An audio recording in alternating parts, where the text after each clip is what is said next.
আসসালামু আলাইকুম। এখন সকাল ঠিক 8:30 বাজে। তো আজকে আমরা রওনা দিচ্ছি হচ্ছে চাঁদপুর থেকে ঢাকার উদ্দেশ্যে। তো এটা হচ্ছে launch terminal, Chandpur launch terminal. তো এই জায়গাতে সকাল সকাল এত গরম পড়তেছে। তো আমরা আসছি হচ্ছে 9টা লঞ্চ ধরতে। তো যেহেতু রাস্তায় প্রচুর জ্যাম ছিল, যার জন্য হচ্ছে সকাল 9:30 লঞ্চটা ধরতে হচ্ছে। তো টিকিট কাউন্টারে চলে আসলাম, টিকিট কাটলাম। টিকিট কেটে পরবর্তীতে চলে যাব লঞ্চের উদ্দেশ্যে। সামনে একটা লঞ্চ আছে, 9:30 পরে আরও একটা লঞ্চ আছে। তো এখন সরাসরি লঞ্চে উঠবো, সময় খুব কম, ঠিক 9:30 বেজে গেছে, আরও 5 মিনিট বাকি। তো লঞ্চের যে হুইসেলটা এটা কিন্তু বারবার দিচ্ছে। আর যেহেতু সকালবেলা আশেপাশের ভিউটা ছিল অসাধারণ সুন্দর, আর নদীর পানি ছিল সবুজ, দেখতে খুবই ভালো লাগতেছিল। যদিও অনেক গরম ছিল, রোদের তাপ ছিল, কিন্তু ঠান্ডা ঠান্ডা বাতাস হচ্ছিল। নদীর মাঝখান থেকে ঠান্ডা বাতাস আসবে, এটাই স্বাভাবিক। তো ইতোমধ্যে কিন্তু আমি লঞ্চে উঠে গেছি। তো লঞ্চে ওঠার পর ফার্স্টে পুরো লঞ্চটা দেখলাম যে আসলে কতটুকু, তাড়াহুড়া করে আসছি। তো উপরে ডেকে চলে আসছি, এখানে কোনো মানুষ নাই, একদম ফাঁকাই ছিল। তো তারপরও ছাদটা ঘুরে দেখার খুব ইচ্ছে ছিল, তারপর সরাসরি চলে গেলাম ছাদে।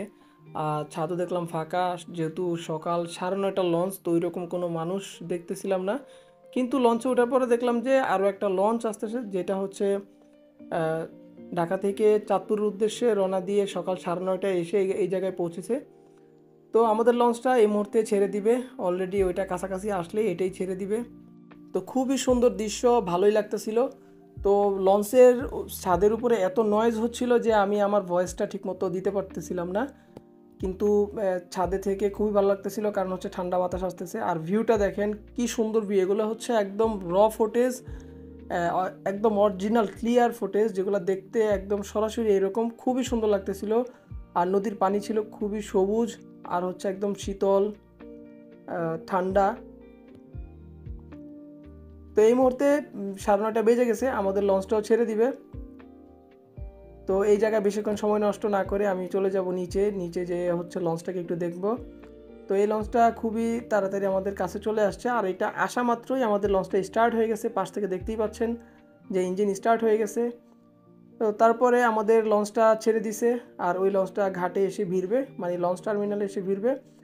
তো আমরা কিন্তু 68 কিলোমিটারের পথ অতিক্রম করব চাঁদপুর থেকে ঢাকার উদ্দেশ্যে। খুবই ভালো লাগতেছে, সকাল সকাল বের হয়েছি হচ্ছে ঢাকার উদ্দেশ্যে।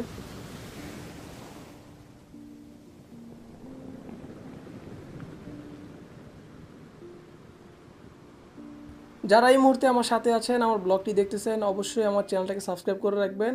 আমরা ইনশাল্লাহ নেক্সট আরও নতুন নতুন ব্লগ নিয়ে আসার চেষ্টা করব। আমার খুবই ভালো লাগে লঞ্চ ট্রাভেল করতে, আর যেহেতু আমার গ্রামের বাড়ি চাঁদপুর, তো বারবার আসা হয়।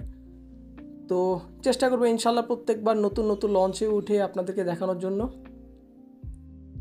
ঢাকার উদ্দেশ্যে রওনা দেওয়া যে লঞ্চটি আমি উঠেছি, এটা পৌঁছাবে হচ্ছে ঠিক 12:30 থেকে 1টার মধ্যে, 3.5 ঘন্টা 4 ঘন্টার মতো সময় নেবে। তো এটা হচ্ছে দ্বিতীয় ফ্লোর, আর এই ফ্লোরে হচ্ছে কেবিন, আর ভিআইপি কেবিন হচ্ছে উপরে। সেম লঞ্চটা অতটুকু বড় ছিল না, ছোটোই ছিল, মাঝারির মধ্যে। মানুষ ছিল খুবই কম, ভালো লাগতেছিল। আর এই সাইডটাতে একটু নয়েজ কম ছিল, যার জন্য এই সাইডটাতে আমি বেশিক্ষণ ছিলাম। তো এই যে এদিক দিয়ে উপরে গেলে হচ্ছে ভিআইপি কেবিনগুলো থাকে, একদম সেম ভিআইপি কেবিন, দ্বিতীয় ফ্লোরে যেরকম উপরেও একই রকম। তো যারা লঞ্চ ট্রাভেল করবেন আসলে পুরোটা ঘুরে দেখবেন আগে, তারপর হচ্ছে কেবিন নেওয়ার চিন্তা ভাবনা করবেন। যেহেতু আমি সকাল সকাল রওনা দিছি, তো আপনি যারা রওনা দিবেন আপনারা, তারা সকাল সকাল আসলে খুবই ভালো ভালো কেবিনগুলো পেয়ে যাবেন অনায়াসে। তো এই জায়গায় খুবই বাতাস বইতেছিল, যার কারণে আমার সাউন্ড ঠিকমতো আসতেছিল না। তো যার জন্য হচ্ছে বারবার আমার ভয়েস কাভারেই আসতে হচ্ছে, রিয়েল ভয়েসটা আমি দিতে পারতেছি না। তো আপনারা উপভোগ করেন আমার সাথে এই সুন্দর ভিউটা, আর আমিও আপনাদের সাথে আছি। ইনশাল্লাহ আমার সাথে থাকবেন, চ্যানেলটাকে সাবস্ক্রাইব করবেন, ভালো লাগলে শেয়ার করে দিবেন।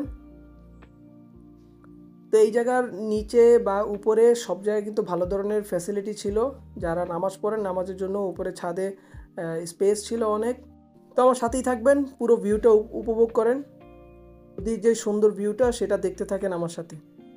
দেখা হবে আগামী ব্লগে। ভালো থাকবেন, সুস্থ থাকবেন। আসসালামু আলাইকুম।